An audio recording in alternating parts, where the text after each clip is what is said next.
My son Alex has always loved drawing. Crayons, markers, whatever he could get his little hands on. At first, it was the usual stuff. Dogs, stick-figured family, portraits, the occasional scribble that only he understood. But last month his drawings changed. It started with a man, a tall figure with no hair, hollow eyes, and a stretched too wide smile. The first time he showed me, I felt uneasy. "Who's that, buddy?" I asked, keeping my tone light. Alex grinned. "That's Mr. Threads." The name made my stomach twist. "Where did you hear that name?" "He told me," Alex said simply, like it was the most obvious thing in the world. "He stands in my doorway at night." I almost dropped the paper. At first, I chalked it up to a child's imagination. Kids invent imaginary friends all the time, right? But the drawings didn't stop. They got worse. Every day, Alex brought me a new picture of Mr. Threads. The same elongated smile, the same hollow eyes, and every time Mr. Threads got closer. One drawing showed him at the end of the hallway, another in the living room, then standing behind me. The night I found the picture of Mr. Threads standing next to Alex's bed, I didn't sleep. Last night I heard something. It was past midnight, and I was getting a glass of water when I heard Alex talking in his room. Soft, hushed whispers. I pressed my ear to the door. "But you don't have to be mad," Alex was saying. "I told her about you. She believes me now." A long silence. Then in the quietest voice I have ever heard my son use, "Okay, I'll tell her." I burst through the door. Alex was sitting up in bed, staring at the open closet. "Who are you talking to?" I demanded. He blinked, like I had just woken him up. "Mr. Threads said you should sleep with the door open tonight."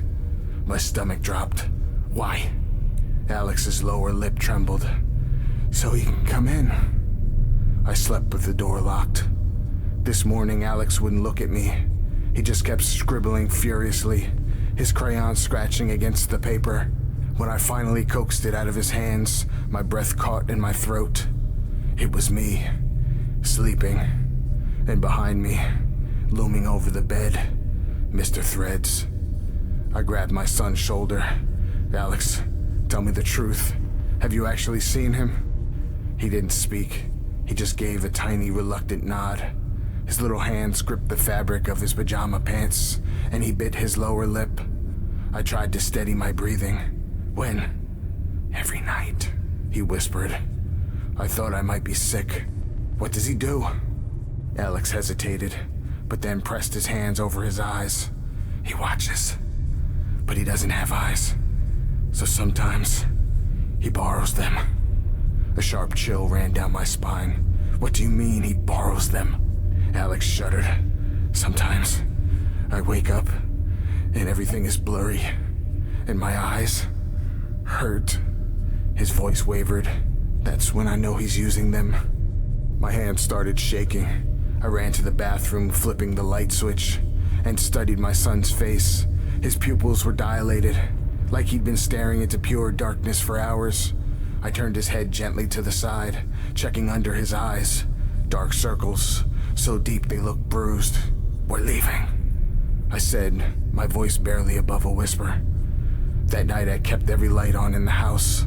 I let Alex sleep in my bed, keeping him tucked close to me, his small fingers gripping my sleeve, like he was afraid I'd disappear if he let go. I didn't blame him. I felt the same way. Sleep didn't come easy. Every shadow in the room felt like it was stretching toward us, reaching. I kept reminding myself that it was just in my head, just my own paranoia, turning shapes into monsters. Then, at 3:07 a.m., Alex gasped awake. I bolted upright. "What is it?" He trembled violently, clutching his face. "Mom, my eyes, I can't see." I grabbed his shoulders. "It's okay.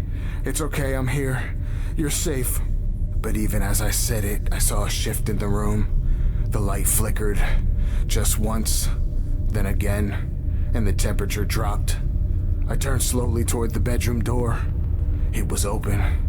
A long shadow stretched across the floor. Alex sobbed into my chest, his tiny fingers curling into fist. "He's here," he whimpered. I didn't look. I couldn't. Instead, I pulled Alex into my arms, stood up, and backed toward the farthest corner of the room. My heart slammed against my ribs, every instinct screaming at me to run, but I didn't know where to go. Then the whisper came. "You see me now?" I snapped my eyes shut. It was right there. I could feel it, a presence looming over us, stretching, growing, filling the room with something cold and unnatural. My breath came in shallow, rapid gasps. I felt something graze my cheek. I ran. I don't remember getting to the car. I barely remember buckling Alex in, my hands fumbling as I tried to still my shaking fingers. All I remember is driving, tearing down the street at 3:15 in the morning, refusing to look in the rearview mirror. Alex sobbed quietly in the back seat. He knows where we're going. I didn't respond. I just kept driving. That was 3 days ago. We're at my sister's house now, staying in her guest room. Alex hasn't drawn anything since we left. He still wakes up in the middle of the night, though, gasping, clutching his face, shaking uncontrollably. I don't know what to do. I don't know if running was enough, because last night I woke up to Alex standing by the window, his hands pressed to the glass. "He's outside," he whispered. "He wants to come in."